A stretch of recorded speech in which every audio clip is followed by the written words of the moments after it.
Welcome to the Ford on Sports podcast. I'm Austin Ford here to give you my takes on sports. Now, today is not going to be a very long podcast. As you know, there's not much to really talk about. I mean, the NFL draft is already done, and the mock draft, all that extravaganza has passed. There's not much to talk about. I do want to talk about one thing regarding the NFL and a certain player, but that's going to be after the first thing that I'm going to talk about here today.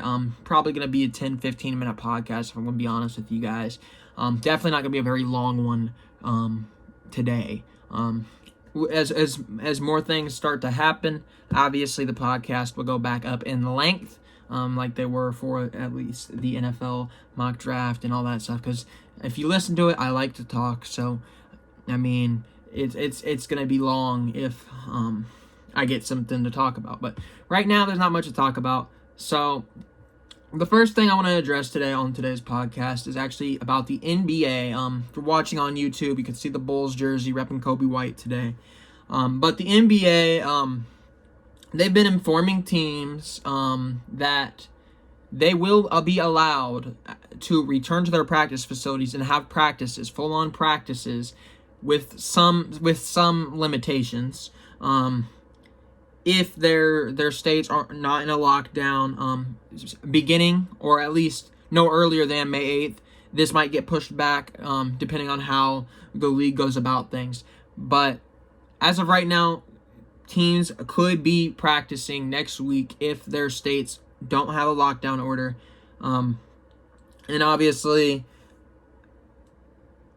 to me, that doesn't make sense. You can't let a team come and start practice before another team even gets a chance. Because, like they said, you have to have... There can't be a lockdown. If you have a lockdown, you're not going to practice. So a team like the Bulls, we're still in a lockdown in Illinois right now. We're not going to be able to have a practice, whereas possibly the Miami Heat could. Or I'm hearing that California might be opening back up a little bit. Maybe the Kings could have a practice. Maybe the Clippers, the Lakers, whatever. I don't think it's fair that you're letting teams start practicing before everybody else, because that's going to put them on a higher playing level. Yes, the Bulls are a big exception to the case where, I mean, who cares? If we get practice, we don't get practice. We're not going to win games. We're probably in I would assume, going to be in the top 6 draft picks next year. We're not a good team. We're not.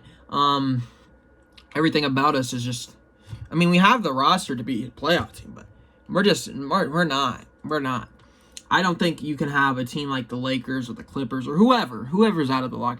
It's not fair to like a Milwaukee Bucks. I don't know if Milwaukee's or Wisconsin still has a take-home order or stay-at-home order, whatever it is.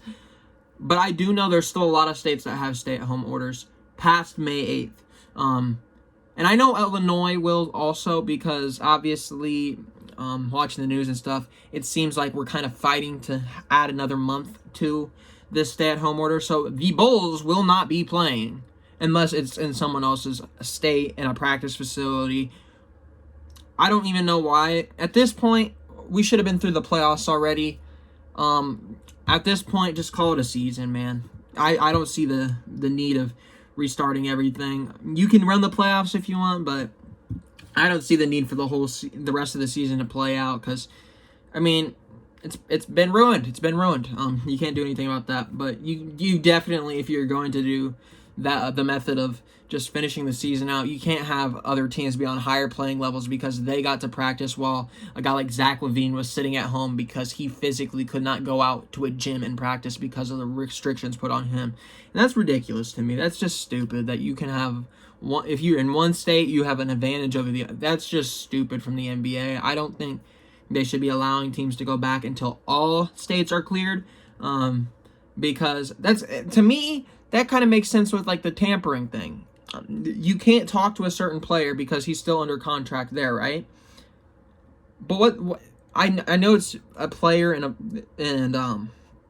team organization, but talking to a player before they get released from contract is called tampering, obviously. That's getting an advantage on both the team that is trying to retain him and all the other teams that are trying to go out for him. What about getting a practice before everybody else is not having an advantage over them? Well, I don't understand it. I just it's just mind-boggling. But there are some rules to this whole stay-at-home order NBA thing that might be happening. The NBA will have restrictions as long as they meet 4 requirements. Teams will be allowed to practice. You cannot have more than 4 players in one facility at any time. So I would assume you could have coaches. No head or assistant coach, so you can't have coaches. Never mind. You can't have head or assistant coaches. Group activities must remain prohibited, including practices and scrimmages. And players remain prohibited from using non-team facilities such as health clubs, fitness centers, or gyms. Still, they're going to their own private gym, basically. I mean, if you're going to do it at home. Do it at home. A lot of these players, they're not going to have these high, well, unless you're like a LeBron James but a lot of these younger guys, their high, their state-of-the-art workout facility is their facility that for the team they play for. Like a Kobe White, I would assume he doesn't have just a gym chilling in his house because he hasn't made that kind of money yet. He would use the Bulls gym or the Bulls weight room. You see what I'm trying to say? So I mean, if you have one at home, feel free, but I don't think you should be allowed to come into the gym, their gym, because that's giving you an advantage on other teams. That's just ridiculous. There's also one more thing about the NBA. I don't have it pulled up right now, but I'm looking it up right now as we talk.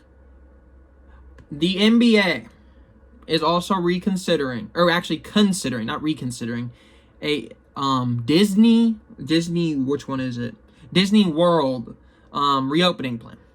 So the NBA basically Disney is trying to get the NBA to come into their facility because, I mean, Disney's not making a lot of money outside of what Disney Plus is doing and all their ESPN and whatever they got. But they have facilities, and the idea with this is to bring basketball courts into these facilities. You're going to have a limited number of staff, a limited number of camera crew. Obviously the players, obviously the coaches, obviously some refs. But the thing about this is you're supposed to be sanitized before you come in there. They're thinking about playing the games at Walt Disney World. So basically you're going to go in there, play your games. But another concern that's been coming up is look at the old coaches. There's old coaches like a Steve Kerr or a Greg Popovich. He fits in that age range of what could be going around. And Greg Popovich definitely could contract it. He could. So they're concerned about the older coaches and the older staff members that they might contract the virus. But I don't see the need of bringing it to Walt Disney World. I really don't. It'd be great to see basketball again. Don't get me wrong, but it's not gonna be the same. It's not. I'm sorry, it ain't gonna be the same. So I personally don't want to see it in Disney World. I understand Disney World just wants some entertainment, some views on the television, but trust me, basketball right now would probably beat a record or something. I mean, everything's beating records, right? The NFL draft beat a record. For the most watched. I mean, I would hope so. I mean, nobody has anything to do right now, so that would for sure be very interesting. And now I told you we were going to talk about a little bit of NFL. This isn't much. I'm just going to give you a quick opinion on this. But we had a signing over the past few days, and it regarded the ex-starting quarterback of the Cincinnati Bengals that got replaced by big arm, good old Joe Burrow, Andy Dalton. Andy Dalton got replaced by Joe Burrow, obviously. So Joe Burrow kind of kicked Andy Dalton out of town. Dalton, he was a free agent after they got Burrow. And I'm thinking maybe the Patriots go and get him. Please do it, Belichick, because I would love to know why we think Stidham is the guy. Maybe the Bears would go get him because we like to do stupid stuff in Chicago. We really do. I mean, look at our 11th tight end that we drafted. Cole Kmet's a great player, don't get me wrong, but we didn't need him. I figured we might do something stupid and go after an Andy Dalton. We didn't. And a team I'm surprised actually did. Andy Dalton went to the Cowboys. Jerry Jones got himself Andy Dalton. Now, granted, it is for 1 year, $7 million, with $3 million guaranteed. But the thing about Andy Dalton going to the Cowboys is very interesting. I know Dak Prescott will be the starter next year. That's not a question. But here's where it comes in. Dak gets hurt or Dak has a few bad games. Who are they going to look to? Andy Dalton. Andy Dalton's a quality starting quarterback in this league. Andy Dalton could easily push Dak Prescott out of town if he's given the opportunity. So I'm seeing this is just a little bit more to motivate Dak because Dak didn't get re-signed yet. They both have 1 year on their deal. So at the end of next year, they're going to have to pick between Andy Dalton and Dak Prescott. I would imagine you go Dak Prescott outside of the fact that Dak Prescott is thinking for some reason he's the best quarterback in the league, requesting tons of money. My bad. But Andy Dalton will be a cheaper option. Andy Dalton is a good quarterback. I don't know why you wouldn't want to have him as a backup. I mean, Andy Dalton's a very solid player. He's going to come in. He's just going to be a solid player behind Dak Prescott for the time being. He might get replaced, or he might replace Dak Prescott for all we know. But that's just something I wanted to touch up on a little bit and let you know that I think possibly we could see Andy Dalton be the quarterback of the next 2 or 3 years of the Cowboys. He is 32, so he is a little bit old. Obviously, Dak's younger, but has Dak really showed you all that much?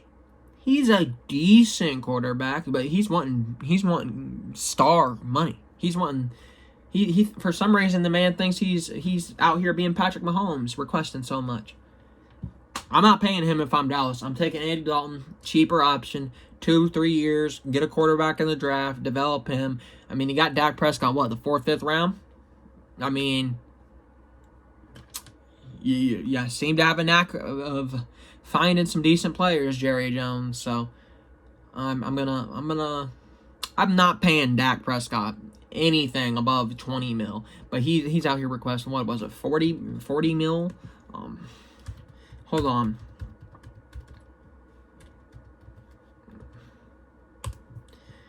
What was he requesting? He doesn't even say what he's requesting. Wow. Why wouldn't they tell me? Why would they not tell me what he's requesting?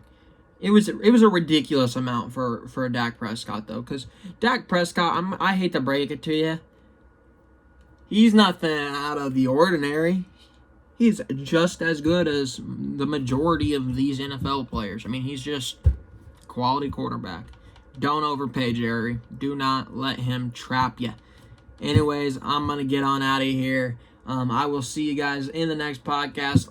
I don't know if I'll be doing one Wednesday or if I'll be doing one Friday. I really don't know with all, actually not all, but the lack of sports going on right now. So, we might have to put some of this on hold. Obviously, go follow the Twitter. It'll be in the description. Same thing with the Instagram. I'll update you guys over there. But as of right now, I'm not really sure what to talk about because unless the NBA for some reason does start and we start seeing some news out of there, I don't know when the next podcast will be because I don't want to come on here and just do things that don't mean anything, such as I'm going to come on here and I'm going to talk about my top 10 quarterbacks. I mean, that's something that's got to wait closer to the season. That's something that it just doesn't make sense to do at this time. I mean, I'm not going to sit here and just pull things for you guys to not even like it or have good quality in the video. I want to make you guys as fulfilled as possible because I don't want to sit here and waste your time with stuff you're going to be like, well, I mean, he's great in quarterbacks, but who cares? We're in the off season. I mean, I want you guys to actually be interested while I'm telling you. So I'm definitely not gonna be doing just uploads for the sake of uploads. But anyways, I will talk to you guys in the next podcast. But for now, I'm checking out. Peace out, guys. Now that we've ended it on Podbean, peace out, YouTube fellas. Make sure you click that red button. And make sure y'all comment, like, share the video. Do whatever, man. Do whatever. Anyways, I'm checking out.